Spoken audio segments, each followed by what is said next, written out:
नमस्कार। इशारों में आपका स्वागत है। मैं हूं संकेत उपाध्याय। तो बड़ी बड़ी राजनीतिक खबरों में केरल के बारे में खबर और पश्चिम बंगाल के बारे में खबर और असम के बारे में खबर के बीच कुछ बहुत ज़रूरी और अहम खबरें दब जाती हैं जिनका उल्लेख करना हमारी जिम्मेदारी है, क्योंकि वो बहुत ही गंभीर हैं। जिस तरीके से जो चीज़ें हुई हैं वो बहुत गंभीर हैं। हम बात कर रहे हैं उत्तर प्रदेश की और वहाँ क्या हुआ।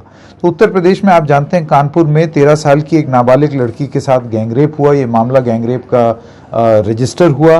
बेटी के पिता ने गैंगरेप के खिलाफ केस दर्ज कराया था कानपुर में, और 2 दिन बाद, और ये है बहुत दुख वाली बात कि 2 दिन बाद पिता की सड़क पर ट्रक से कुचलकर मौत हो गई। अब सिर्फ ये कह देना कि ये तो एक्सीडेंट है, ये यूपी में कई बार ऐसा हो चुका है। इतिहास में हमने देखा है कि एक्सीडेंट हो जाता है। दरअसल अगर हम आंख पे पट्टी बांध लें और ये सोचें कि एक्सीडेंट ही है तो ये बात सही नहीं होगी। हम बहुत बड़ा धोखा कर रहे होंगे अपने साथ भी और उन पीड़ितों के साथ भी जिन पर ये गुजर रही है। तो ये हादसा हुआ, ट्रक से कुचलकर मौत। 2 आरोपी पुलिस सब इंस्पेक्टर के बेटे हैं। आरोपियों पर पीड़ित परिवार को धमकाने का आरोप है, यानी कि एकदम डायरेक्ट लिंक इससे एस्टेब्लिश होता है। आरोपियों के साथ पुलिस की साठगांठ, ये आरोप लगाया है पीड़ित के परिवार ने। यानी कि आप देख सकते हैं डायरेक्ट नेक्सस की यहां पर बात हो रही है, और कितने हौसले बुलंद हैं आप ये सोचिए।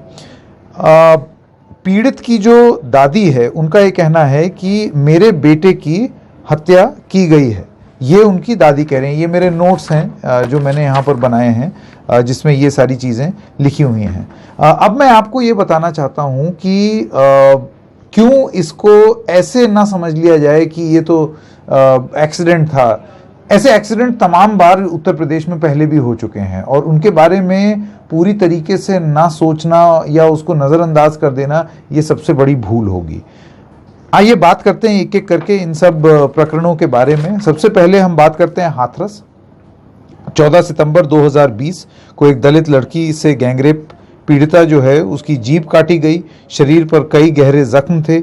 20 सितंबर को भारी दबाव में पुलिस ने केस दर्ज किया। भारी दबाव में केस दर्ज किया। तो जो मैं आपको बता रहा हूं सब बैकग्राउंडर जो एक्सप्लेनर, वो दरअसल तमाम बातों, जितने और प्रकरण हुए हैं उनके बारे में बता रहा हूं। बहुत सारे ऐसे हुए हैं जो कि सामने ही नहीं आते हैं। तो आप सोच लीजिए, इसमें भी कई बार आरोप यही लगता है कि पीड़ित के परिवारजनों को डराया धमकाया जाना और कुछ मामलों में उनके साथ कोई हादसा हो जाना, ये सब एक प्रक्रिया के तहत कई बार ऐसा देखा गया है, जिस वजह से बहुत दुख भी लगता है उत्तर प्रदेश में। तो हाथरस में फिर आइए बात करते हैं। 20 सितंबर को भारी दबाव में पुलिस ने केस दर्ज किया। जैसे कि आप जानते हैं, पीड़ित परिवार को लगातार धमकियां आ रही हैं। लगातार धमकियां उस समय भी आ रही थी जिसका मीडिया में उल्लेख भी हुआ, और आगे भी। 19 साल की पीड़िता का दिल्ली के सफदरजंग अस्पताल में मौत हुई। 29 दिसंबर को रात 2:30 बजे पुलिस ने अंतिम संस्कार किया, जो आपको याद है जिस तरीके से किया वो कोई नहीं भूल सकता। कई महीनों तक ये मामला सुर्खियों में छाया रहा। लेकिन देखिए, इसमें भी परिवार का ये आरोप कि लगातार उनको धमकी मिल रही थी, ये किसी से छुपा हुआ नहीं है। परिवार ने सामने आकर के बताया इस बात को। अब आइए बात करते हैं फिर से हाथरस की। 2018 में एक लड़की से छेड़छाड़ का केस दर्ज हुआ था। आरोपी जो थे उन्होंने केस वापस लेने को कहा। ये भी सुर्खियों में ये खबर रही है। पीड़िता ने केस वापस नहीं लिया, आरोपी जेल भेजा गया। करीब 2.5 साल बाद आरोपी जमानत पर जेल से निकला। अब सोचिए क्या हुआ। 2.5 साल बाद आरोपी जमानत पर जेल से निकला। बाहर आते ही पीड़िता के पिता अम्बरीश शर्मा की हत्या कर दी गई। ये सारी चीजें, मतलब 2018 का प्रकरण, जब वो अपने बेल पे निकले उसके बाद उसने फिर इस घटना को अंजाम दिया। ये भी हुआ। यानी कि जब आप बेल दे रहे होते हैं तो उस समय आपकी पुलिस इंटेलिजेंस बहुत दुरुस्त होनी चाहिए कि बेल पे निकला हुआ आदमी क्या करेगा। अब किसी के दिमाग में क्या है ये तो कोई नहीं जानता, लेकिन जब आप अपराधियों से डील कर रहे हैं तो आपराधिक मानसिकता को समझना भी बहुत जरूरी है, और ये इसकी जिम्मेदारी भी राज्य सरकार की हो जाती है। दूसरे प्रकरण की ओर बढ़ते हैं। बुलंदशहर में पहले नाबालिग लड़की के साथ रेप हुआ, फिर उसको जलाया गया। इलाज के दौरान दिल्ली के अस्पताल में पीड़िता की मौत हुई। हत्या के आरोपी के चाचा पर पीड़िता परिवार का केस। समझौते का दबाव बनाया और 3 पुलिस वाले लाइन हाजिर हुए इस मामले में। एक बार फिर से एक और मामला जिसमें आप देख सकते हैं कि किस तरीके से पीड़िता का जो परिवार है उसके ऊपर किस तरीके से दबाव बनाया गया, और ये सब यूपी के किस्से हैं जो मैं आपको बता रहा हूं। चौथा मामला अमरोहा, रेप के आरोपी ने पीड़िता की बहन का कत्ल किया। रेप की पीड़िता पर दबाव बनाने के लिए बड़ी बहन की हत्या हो गई, यानी कि परिवारजन